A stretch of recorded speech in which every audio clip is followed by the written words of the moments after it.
A very good morning to all of you, and welcome back to your own channel. Seek the soul, the truth lies within. If we understand that we are a soul, only then can we recognize God the Father, who's also a soul.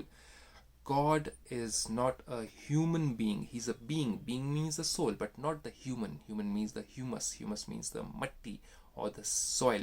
So, this is the soil, or made out of five elements.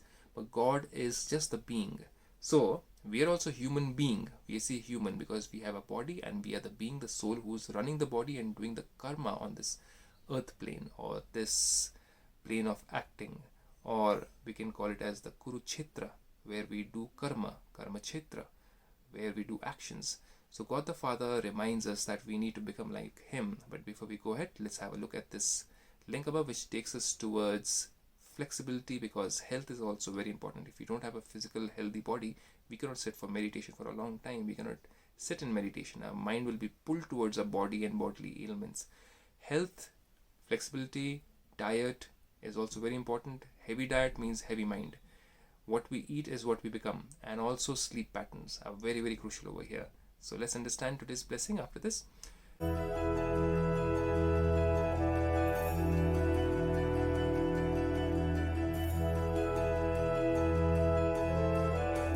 Baba says, may you become free from wasteful thoughts. Wasteful thoughts means why, when, what, where, how, who. All those questions come when we are into fear, or when we are into stress, or when we have certain desires in our life. God says, I don't have a body, that's why I don't have any desires. So you human beings, my children, because you come into a body, you come into limitation. That's why you have desires. But to limit those desires is the method to understand and have a soul conscious understanding and God conscious understanding. To realize God, one has to move away from desires. So God says that may you become free from wasteful thoughts, and those wasteful thoughts will only go away when we have less desires. When we have lesser wants and desires, only then why, when, what, where, how, and blaming work finishes. So, and old sanskars, may you become free from wasteful thoughts and old sanskars. Sanskars is a Sanskrit word which means habits. So old sanskars are the ones which are driving us. We try to come out of a loop of old bad habits so as to change our life, but we don't find ourselves changing our life. Sometimes people take 10 years, 20 years to change certain habits, to find a difference in their life, and it takes a very long time for certain people. But God says, when you meditate upon me, when you realize this knowledge, and you take the power from me, and you become soul conscious to change those old habits which were taking 10, 15 years, 20 years, it takes just 1 year, 2 years, 6 months, 1 month, as and when and how you take power from God. On the basis of that, there's no definition or there's no definite limit. It's upon your powers and your love with God to extract those powers. So, from wasteful thoughts and old sanskars, by making the Father's sanskars your original sanskars. So God's sanskars, let's explore that today. What are God's sanskars or God's habits? So Baba says any wasteful thoughts or old sanskars are related to body consciousness. If I have become body conscious, that means I think of myself as a body, then I'll be thinking of my property, I'll be thinking about my family, I'll be thinking about the generation, what should I leave for the next generation, what will my generation do, my surname is going to carry my name ahead, and that is body consciousness. God says in the next birth you'll be in some other surname, you'll be in a family which won't be having like in my case I'm from the Ahuja family, so that's my surname in this birth. But in the next birth, will you be Ahuja or will you be Kirloskar? You don't know. So what are you going to be in the next birth, and what are you talking about? What attachment do you have with your present family line or family tree?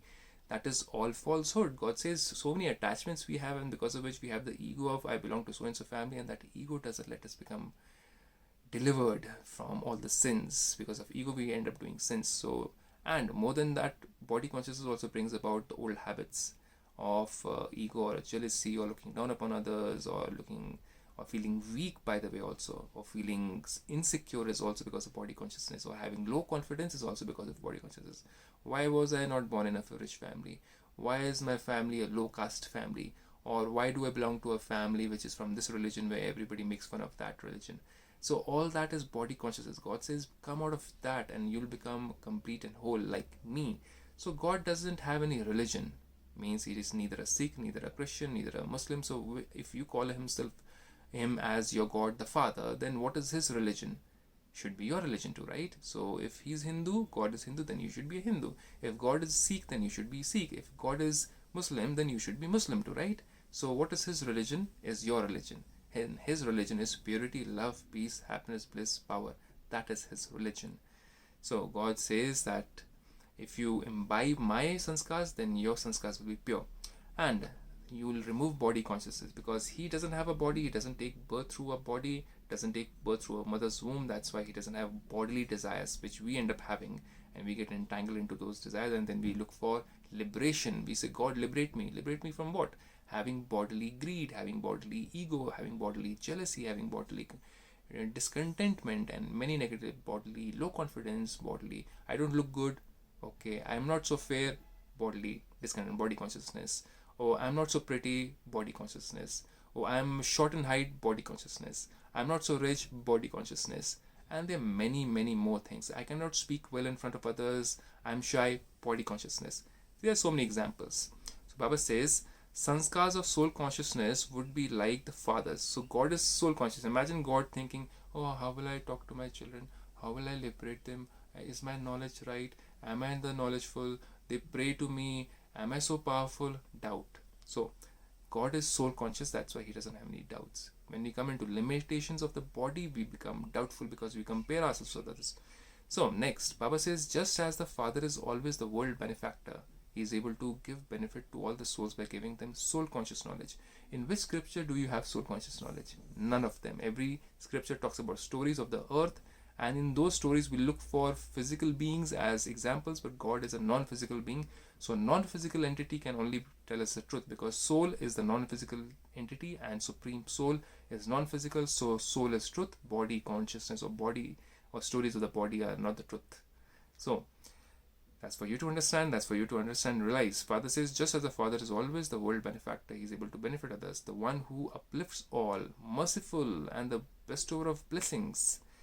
So let your sanskars become natural in the same way. So are we bestowers of blessing, or are we giving blessings to others, or we are getting jealous of other people and saying, let this person fall down in his life, let me see this person, or this person is doing sin, I want to see him fall down, or I'll take revenge from this person did so and so thing to me. Body consciousness, you're not a bestower of blessings. I'll take revenge, or I'll show him, I'll show her, I'll give him that response, I'll give him that reply, he deserves that, she deserves that, or I'll show him his position in his life. All that is body consciousness, and that not so godliness. So God says, bestower of blessing, are you merciful like God? So let your sanskars become natural. In Sikhism we say God doesn't distinguish. Nirvair, nirbhav means he's never fearful. That's why, because he's a soul, he doesn't have anything to lose. We think of ourselves as a body, and we think that we got everything to lose. My land, my property, my money, my children, everything I'm losing. God says nothing is yours, because you are transient in this world and you come here to transition from one body to another body. So who's your father, who's your mother, who's your brother, who's your sister? They're all transitional. Nobody is yours in this world.